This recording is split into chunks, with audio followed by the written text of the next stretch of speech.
Hi guys, it's Tim from Advanced In-Car Technologies, and today we are sitting in a 2020 20/21 Audi RS6, a 70 plate, brand new pretty much, and we've been doing a few little bits to it. But I wanted to go over this product here, which is our once the camera sorts itself out, is a multimedia box that basically piggybacks on your Apple CarPlay system. So we've done a video on an Alpine, we've got a video for a Volkswagen, and we thought what better car to show this off in a brand new Audi RS6. So let's fire up the Quattro, as they say.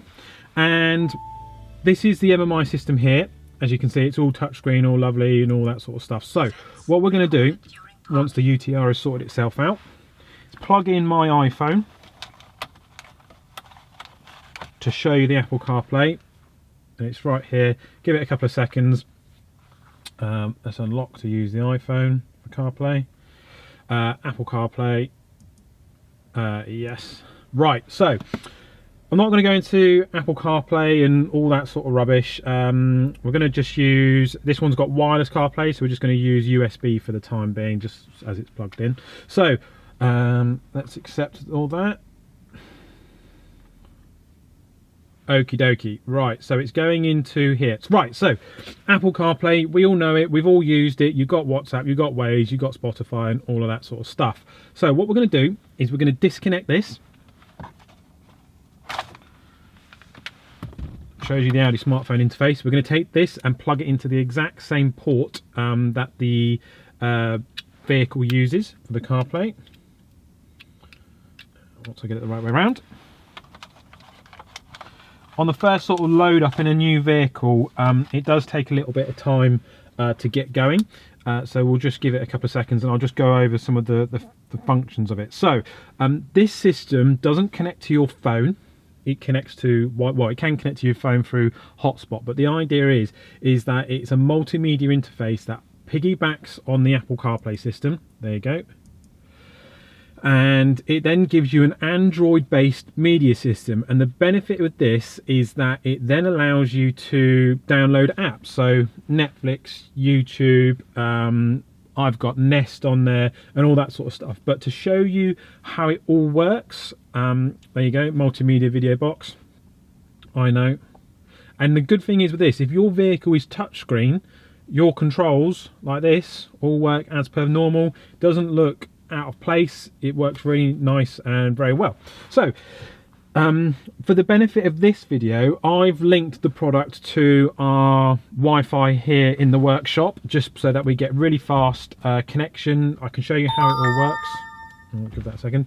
And the beauty with this is that most of the modern day vehicles now have built-in Wi-Fi. So this RS6 has full-on Wi-Fi built into it. So you can just tether it to the wireless system on there and away you go. So you can see the LTE function up there.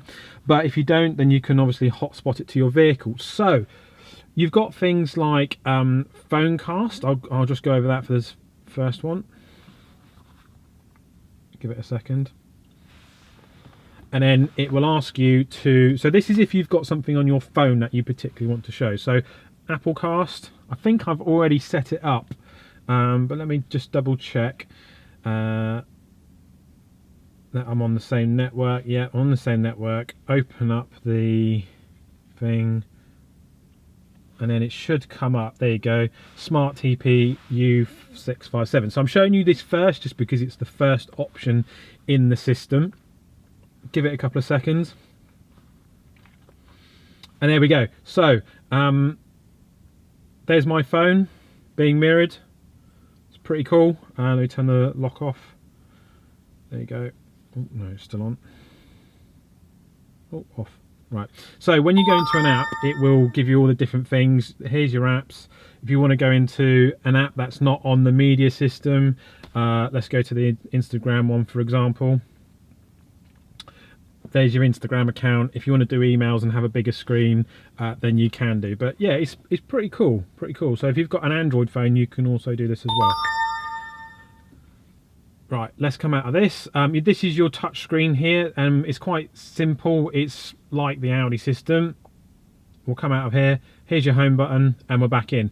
So you can plug a USB system into it as well. You got your settings, you can pair another phone into it, you can change your themes, you've got all the information about it. But what I'm most interested in showing you is firstly the Google Play Store. The Google Play Store you have to activate behind the scenes. We give you a code because it's not there straight off the bat.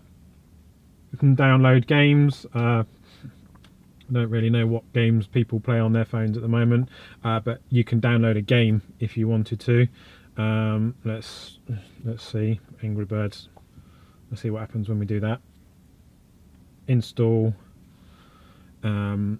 As I said, it works on the Android-based system, so the Google Play Store and all that sort of stuff. You have to give it a bit of time to download things into the memory of the module. It's not as fast as your phone when it's doing it, but yeah, it's pretty cool. So we'll just come out here, because I want to show you the other features whilst it's downloading. So more apps. So this is where it becomes really cool, in that you can have these sorts of functions. So the first and foremost one that I really like is Nest. So I have at home Google Nest for a doorbell camera, my heating, protects, so those are like the smoke alarms and things like that. So if I'm driving and I wanted to set off my heating, for example, or turn the heating on, I can just go into my heating. It's currently set at 16 degrees because there's no one home, with a temperature at 20.5. I can fire it up and then it would start going. Come back out of here. No thanks. Hot water, turn it on, turn it off, boost it, whatever you want to do. Doorbell, as I said, it's here, so if someone calls me or rings the doorbell, I can answer it. I probably talk, I imagine, as well, because it has got a built-in microphone from memory. And yeah, really cool. You've got your settings and all that. So touch the screen, we'll go back and I'll show you something else. So we have our security system is Height Connect here at the workshop. So we can connect to our cameras. Now this isn't for everyone, you might not have this sort of thing, but it's pretty cool. Let me just go here. Now, because of the data and all this sort of stuff, luckily that we've got the Wi-Fi and all of that sort of jazz. So this is our CCTV system. They're 4K cameras that are all streaming, uploading to the internet. There you can see the RS6. If I put my hand out, you should start seeing it in a second. There you go. Once it starts buffering, this one's quite a cool camera. Oh, not that one. This one here. Why did it keep doing that?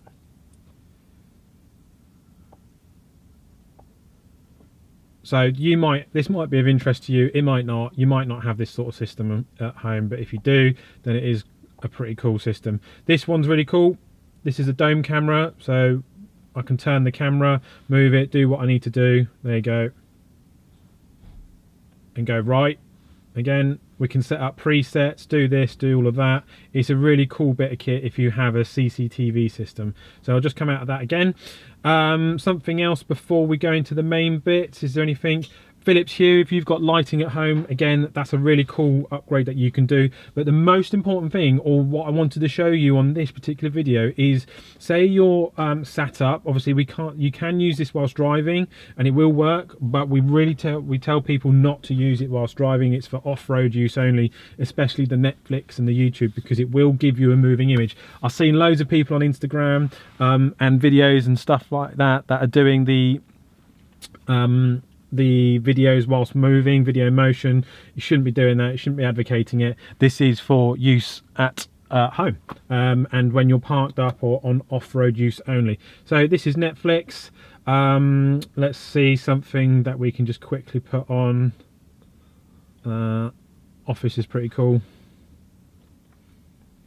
Like I said, it links to your so yeah, really cool option to be able to upgrade this system, especially when you're parked up as well. Right, next one, YouTube,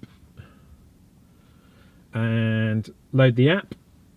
Obviously you have to load the apps in before you start properly using, so it takes about 5-10 minutes to download all your apps and get all of that going. We'll go to one of our videos because we own the rights to it. Of course we do. Exit, where's my videos? Library, your videos, and one video that I know that we've super fine to play. as you can see, our videos here. This is a cool little video that we made for the Transporter T6s. Let it buffer up. Oh, get the adverts. Let's get rid of that.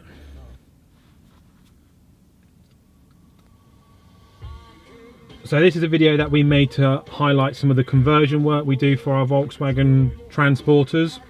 Nice little video that's gone down really well in this market, but again it just shows you the functionality and how much this system can be used in the different vehicles. It's worth noting, if you've got an Audi, I'll just turn the volume down a little bit.